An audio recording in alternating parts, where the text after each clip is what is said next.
जब भी कोई नया कानून बनता है या कोई बड़ी सरकारी योजना आती है, तो क्या कभी सोचा है कि उसे जमीन पर असलियत में लागू कौन करता है? हर कानून के पीछे एक बहुत बड़ी मशीनरी काम करती है। इसी मशीनरी को कहते हैं कार्यपालिका। आज हम सरकार के इसी इंजन को समझने की कोशिश करेंगे। तो चलिए देखते हैं कि आज हम क्या क्या जानने वाले हैं।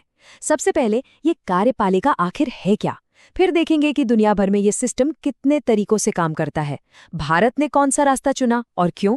फिर बात होगी राष्ट्रपति और प्रधानमंत्री की भूमिकाओं की, और आखिर में हम सरकार के उस स्थायी इंजन को समझेंगे जो हमेशा चलता रहता है।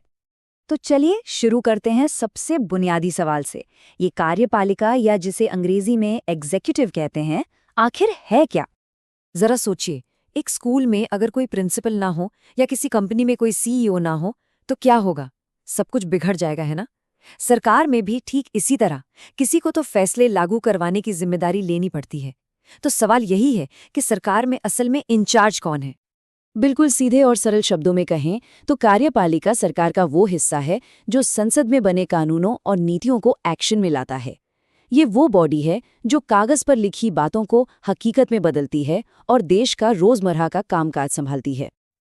अब यहाँ एक बहुत जरूरी बात समझने वाली है। कार्यपालिका असल में दो हिस्सों में बटी होती है। एक है राजनीतिक कार्यपालिका, यानी हमारे चुने हुए नेता जैसे प्रधानमंत्री और उनके मंत्री। ये अस्थायी होते हैं, चुनाव के साथ आते जाते रहते हैं। और दूसरी है स्थायी कार्यपालिका, यानी हमारी नौकरशाही, सिविल सर्वेंट्स। ये स्थायी होते हैं और सरकारें बदलने पर भी अपना काम करते रहते हैं। तो चलिए अब जरा दुनिया घूमकर आते हैं और देखते हैं कि अलग अलग देशों में कार्यपालिका का ढांचा कैसा होता है। दुनिया में मोटे तौर पर 3 तरह के सिस्टम देखने को मिलते हैं। पहला संसदीय सिस्टम, जैसा भारत और ब्रिटेन में है। दूसरा अध्यक्षात्मक सिस्टम, जैसे अमेरिका में। और तीसरा अर्ध अध्यक्षात्मक, जैसा फ्रांस या रूस में। इन तीनों में सबसे बड़ा फर्क इस बात का होता है कि देश का प्रमुख कौन है, सरकार का प्रमुख कौन है और सरकार किसके प्रति जवाबदेह है। तो अब सवाल उठता है कि जब हमारे संविधान निर्माता देश का सिस्टम बना रहे थे तो उन्होंने इतने सारे विकल्पों में से संसदीय प्रणाली को ही क्यों चुना? इसके पीछे बहुत गहरी सोच थी। देखिए, ये फैसला अचानक नहीं लिया गया। इसके पीछे 3 बड़ी वजहें थीं। पहली, हमें अंग्रेजों के जमाने से इस सिस्टम का अनुभव था। दूसरी, इसमें सरकार सीधे जनता के चुने हुए प्रतिनिधियों यानी संसद के प्रति जवाबदेह होती है। और तीसरी और सबसे जरूरी, इससे सारी ताकत किसी एक इंसान के हाथ में आने से रुक जाती है।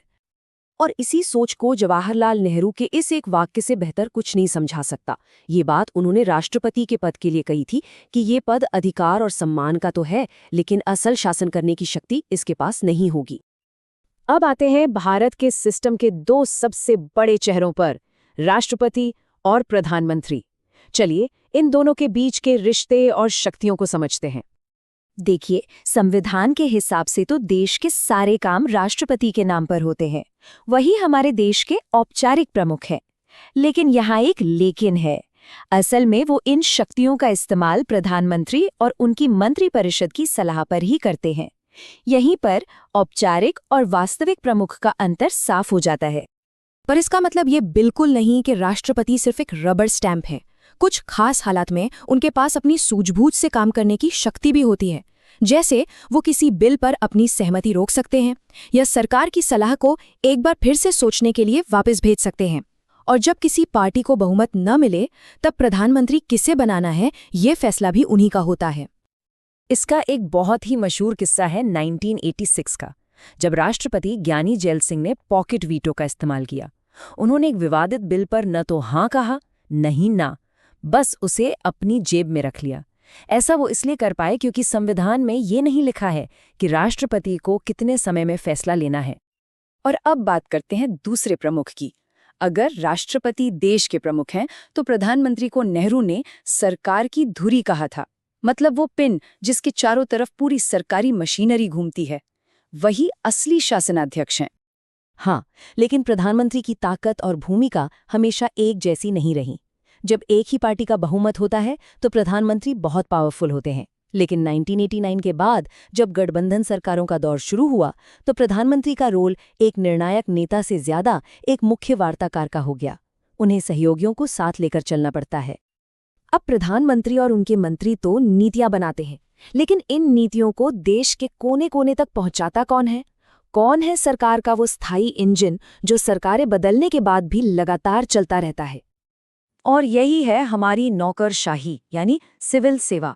ये वो पढ़े लिखे कुशल अधिकारी हैं जो सरकार के परमानेंट कर्मचारी होते हैं।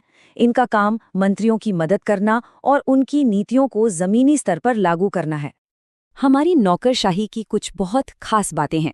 सबसे पहले, इसे राजनीतिक रूप से तटस्थ होना चाहिए, मतलब किसी पार्टी के पक्ष में नहीं। इनकी भर्ती यूपीएससी जैसी संस्थाएं करती हैं, वो भी मेरिट के आधार पर, किसी सिफारिश पर नहीं। और ये चुने हुए मंत्रियों के प्रति जवाबदेह होते हैं। तो हमने देखा कि कार्यपालिका के पास कितनी ज्यादा ताकत है, लेकिन लोकतंत्र का सबसे बड़ा सवाल हमेशा यही रहता है कि क्या शक्ति और जवाबदेही के बीच का ये नाजुक संतुलन सही से काम कर रहा है। इस पर सोचना बहुत जरूरी है।